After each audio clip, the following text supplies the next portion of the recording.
Yeah, just a quick word on the Israel war that Israel has struck a natural gas processing facility in southwest Iran. The South Pars gas field was hit. So this is nearly 3 weeks of war between US, Israel, and Iran.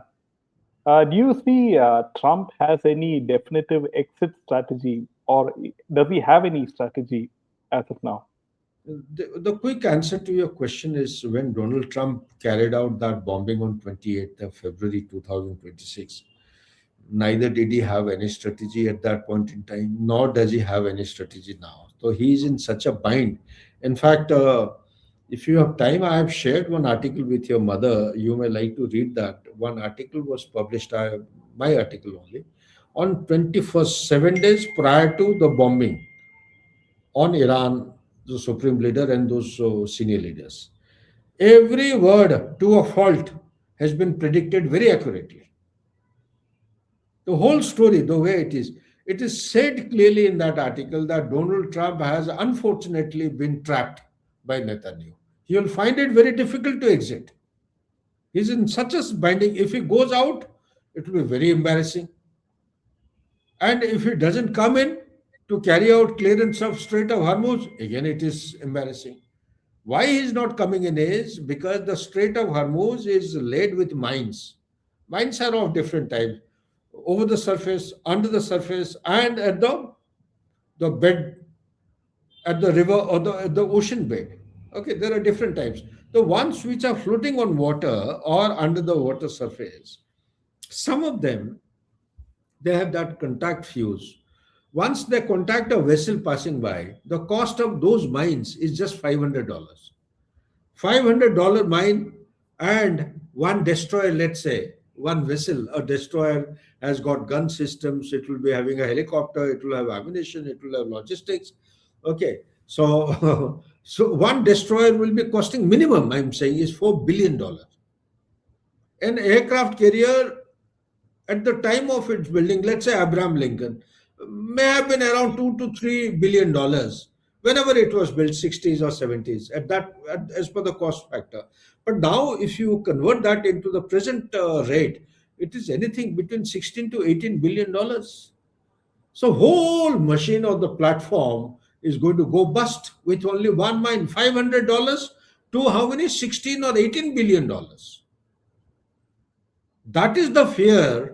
And as it is, they are being hammered nice and properly by the Iranian missiles and the drones. One drone, Delhi, they produce 400 drones. In a month, they produce 1,200. This is the surge capacity.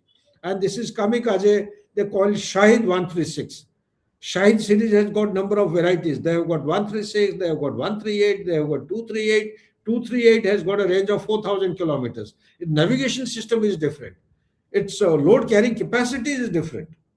It can hover at a particular point, carry the ammunition, loiter ammunition, and after the target has been actually identified and fixed, it will launch the ammunition with a terminal guided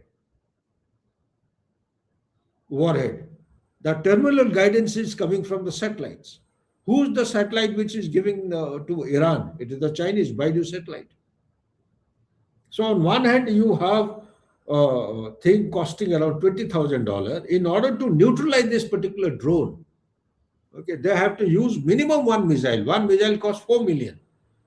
But being a military man, I am also marksman. You cannot actually neutralize a drone, a kamikaze Shahid 136 drone, with one missile. You require minimum 2 to 3 missiles. So 3 missiles means 4 million, 4 million, 4 million, $12 million as against $20,000. Look at the cost differential. And more than that, interceptors. Yeah, I'll finish up in next 2 minutes. You can send me the link. Okay. 11, you said. 11. Yeah, yeah, I'll finish up by then. Yeah, thank you. So I was talking about the interceptors. Interceptors, one interceptor takes anything between 1.5 to 3 years for manufacturing. The cost of an interceptor is from 1.5 million to 11 million or more than that. One of the advanced interceptor I was just going through yesterday, it's costing $111 million. That is the cost factor. Every Tomahawk missile, every Patriot missile, every interceptor which is being fired now will deny availability of these missile or platforms if China attacks Taiwan, which in any case will do either attack or reunify peacefully by end of the year. That is the target. He's been talking. Chinese have been the Xi has been talking, and they want to reunify at the earliest, but not later than 1st of August 2027. If that happens, America will be left with nothing. The strategic reserves are down to the bottom level. So, Iran has been using the technique of saturation fire. Saturation fire is actually volume, large volume of projectiles or the missiles and the drones, and simultaneity. In a time window of say 15 to 20 minutes, they fire so many, and particularly people have been saying that they have limited number of missiles. No, from 1984-85, they have been producing missiles. So even though they are old, these old missiles, they can be cannibalized, they can be rejuvenated to some extent, they can be used to create a volume. And they follow, Iran is following that system of Muhammad Ali. You know, rope the dope. Rope the dope is to tire the opponent. That boxing strategy, so much so, by giving feint attack and feint knockout punches, scare the boxer, so much so that you weaken the attacker and bring the attacker to such a level that they will be left with neither the interceptors, like it is happening. The interceptors or the Iron Dome is becoming weaker. Why have the Abraham Lincoln and the aircraft carriers have pulled back by a couple of hundreds of kilometers? Earlier it was 600 to 800 kilometers. Nowadays it is 1300 kilometers approximately, or more than that, away from the coastline. It is to stay out of the range of the drones and the missile system. Plus, Iran is yet to show all the missile systems it has. It has got different varieties of uh, hypersonic missiles. Hypersonic missiles are the ones which move faster than the speed of the sound, which cannot be detected by any radar, or even if detected, they cannot be intercepted. They move so fast. They have Fatah series of hypersonic missile, which moves at a rate of 18,600 kilometers per hour. They haven't shown. And they're using huge quantum of decoys. Decoys are false representation, yeah, artificial representation by rubber, staccatos or statues depicting tanks, missile launchers, aircrafts.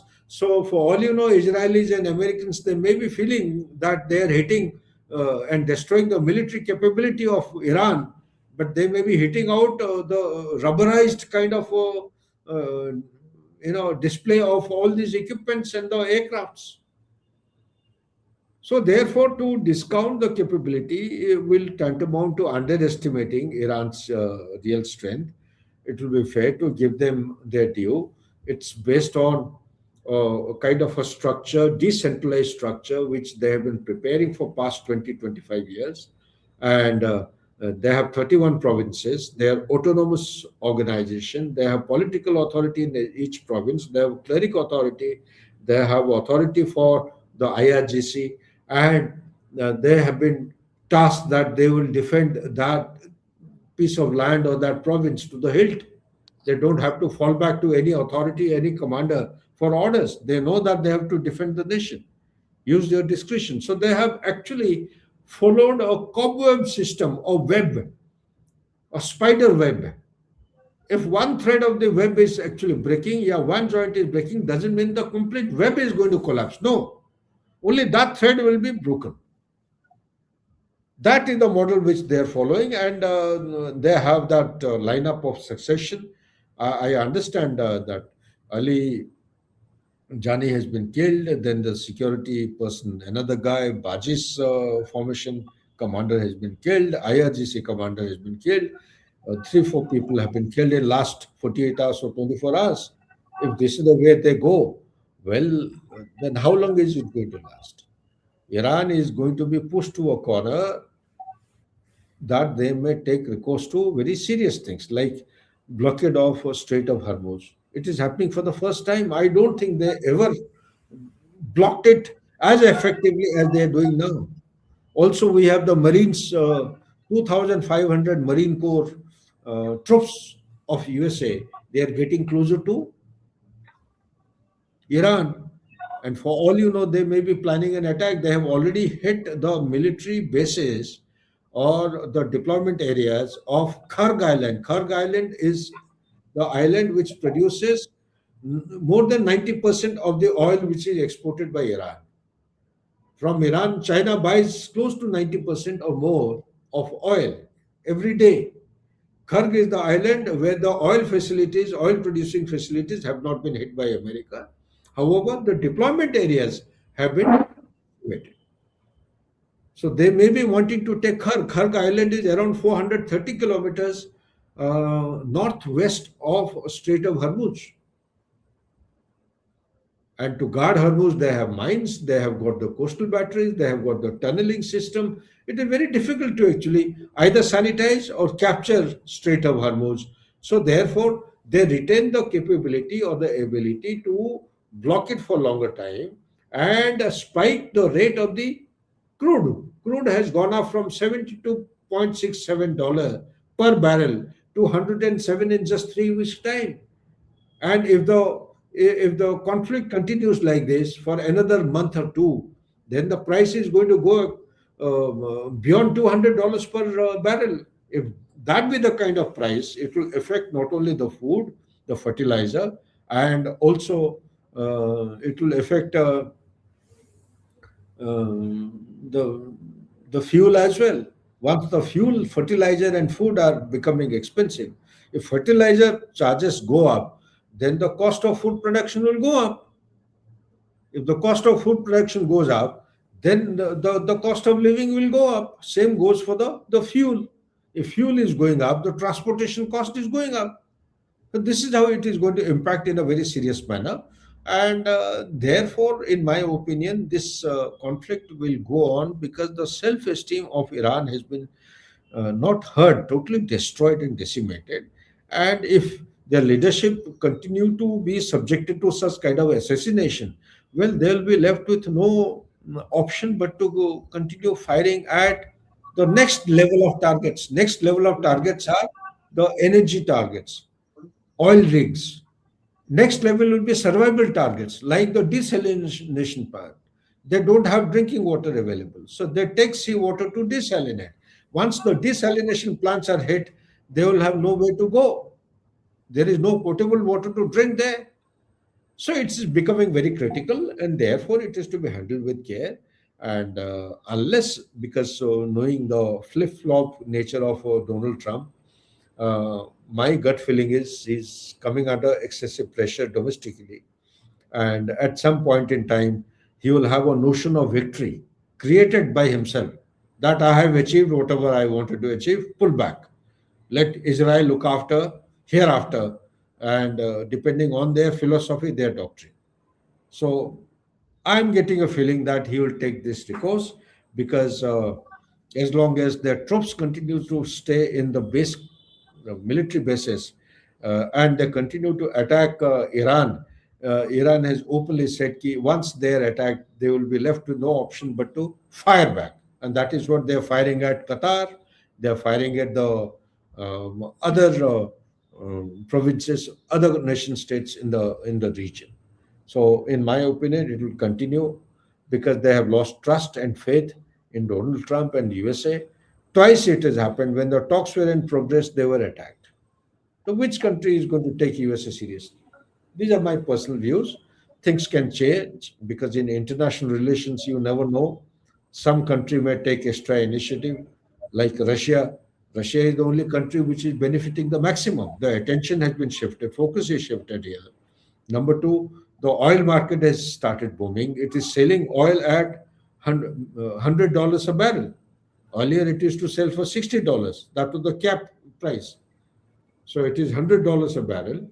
And plus, it has got an advantage of getting back its old footprint, which it had lost when Assad had to run for life from Syria. And Russia, as a erstwhile superpower, also wants to get back and restore its footprint in the Middle East. It has got its own ambition.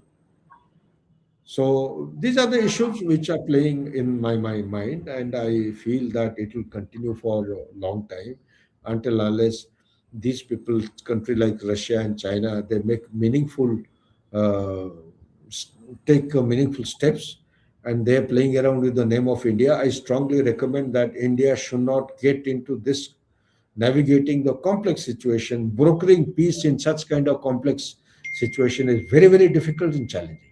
I do not recommend Indian leadership to get into this. That's it. Thank you Yeah, so much. that was a wonderful session. Thank you, Sudhakar Ji, for coming, and we'll see you again next week. Thank you, Jay. Thank you so much. Thank you. Take care. Thank you. Bye bye.